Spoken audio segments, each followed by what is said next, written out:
तो खुद बर्बाद हो गया साला। হ্যালো বাবা। हाँ बेटा। এই শালা মুরগির বাচ্চাটাকে তার ভাইয়ের কাছে নিয়ে আসে। ये देख असली असली। তার ভাই বয়ে মুরগির বাচ্চাটাকে কলসির মধ্যে দিয়ে আসে। তো মুরগির বাচ্চাটা তো কিছুতেই কলসির মধ্যে থাকতে চায় না, আবার সে উঠে যায়।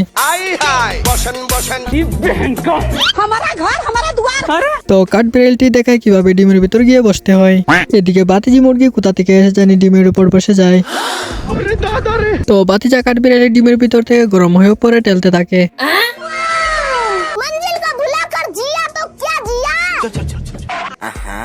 মুরগটি তো খুশিতে আত্মহারা, সে গিয়ে দেখে তার বাচ্চাটা দেখতে একটু অন্যরকম।